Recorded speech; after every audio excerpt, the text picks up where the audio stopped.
కేకే service నుంచి గంటాపదంగా చెప్పేది ఏంటంటే సార్, లాస్ట్ టైం 151 స్థానాలు వైఎస్ఆర్సీపీ గెలుచుకుంటుందని క్లారిటీగా కాన్ఫిడెంట్గా చెప్పినప్పుడు చాలామంది ట్రోల్ చేశారు ఇది ఎట్లా వర్కౌట్ అవుతుందని. కానీ రిజల్ట్స్ వచ్చిన తర్వాత మనల్ని కమెంట్ చేసిన కూడా నివ్వెరిపోయారు.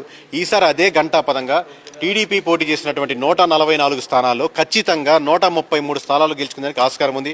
అలాగే వైనాట్ 175 వాళ్ళు అన్నారని, వీళ్ళు వైనాట్ 21 చాలా సీరియస్గా తీసుకున్నారు జనసేన వాళ్ళు. సో ఆ రిజల్ట్స్ మీకు కనపడుతున్నాయి. పోటీ చేసినటువంటి 21 స్థానాల్లో ఖచ్చితంగా 21 స్థానాలకు 21 స్థానాలు జనసేన గెలుచుకునేందుకు 100% ఆస్కారం ఉంది. అలాగే బీజేపీ పోటీ చేసినటువంటి 10 స్థానాల్లో ఖచ్చితంగా 7 స్థానాలు బీజేపీ గెలుచుకోవడానికి ఆస్కారం ఉంది. అలాగే ఓవరాల్గా 175కు 175 పోటీ చేసినటువంటి వైఎస్ఆర్సీపీ కేవలం 14 నియోజకవర్గాలను క్రిస్టల్ క్లియర్గా ఇక్కడ గెలిచేదానికి ఆస్కారం ఉందని కనబడుతుంది.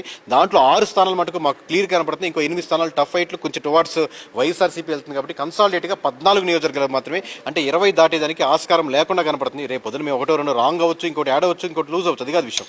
కానీ ఓవరాల్గా 20 లోపల వస్తుందంటే 151 స్థానాలు గెలుచుకున్నటువంటిది 175 స్థానాల్లో పోటీ చేసి 20 స్థానాల లోపు పడిపోతుందంటే, సో ఆబ్వియస్గా ప్రజలు most of the percentage 15 to 20% వరకు కూటమి వైపు మొగ్గారనేది మనకు క్రిస్టల్ క్లియర్ కనపడుతుంది. ఇన్ని రోజులు ఫాలో అవుతున్న వాళ్ళకి, కేకే సర్వీస్ నమ్ముతూ కంటిన్యూ చేస్తున్న వాళ్ళకి thank you very much sir. బీజేపీకి అవుట్ ఆఫ్ 10 7 వస్తాయండి. ఎక్కువ అంటే వృద్ధుల ఓట్స్ అన్ని కూడా జగన్ కే పడతాయి అంటున్నారు. అంటే ఎవరు ఓట్స్ ఎక్కువ ఇట్ సైడ్ వెళ్ళే అవకాశం ఉండదండి. ఆ నియోజకవర్గ పరిస్థితులను బట్టి వృద్ధులంతా ఒక మొత్తం విజయవాడలో అలా ఉండదండి. విజయవాడలో మీటింగ్ పెట్టారు మొన్న ఒక లాస్ట్ వీక్ వృద్ధులంతా కలిపి. ఇప్పుడు మన వృద్ధులంతా ఒక పార్టీకి వేద్దాం అలా ఉండదు. మీటింగ్ పెడితే ఎవరు రారనుకోండి వృద్ధులు. సో ఒక పార్టీకి వేయడం కానీ, కన్సాలిడేట్గా మహిళలంతా ఒక పార్టీకి వేయడం కానీ, లేకపోతే ఒక సెక్షన్ ఆఫ్ పీపుల్ ఎవరైనా కానీ ఒకరికి వేయడం కానీ అలా ఉండదు.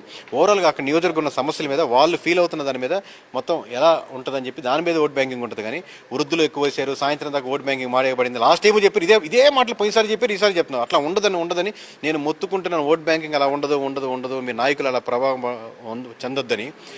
మీరు నమ్మితే నమ్మండి వాళ్ళు చెప్పిన మాటలు. రేపు పొద్దున 4వ తారీఖు రిజల్ట్స్ వస్తాయి. ఆ రోజు చూసి మేము కరెక్టా వాళ్ళు కరెక్ట్ అని మీరు క్లారిఫై చేసుకోండి సార్. థ్యాంక్ యూ అండి. ఫైనల్గా ఖచ్చితంగా కూటమి గవర్నమెంట్ ఫామ్ చేస్తుందని చెప్తున్నామండి. ఇప్పుడు అంటే ఇంతకుముందు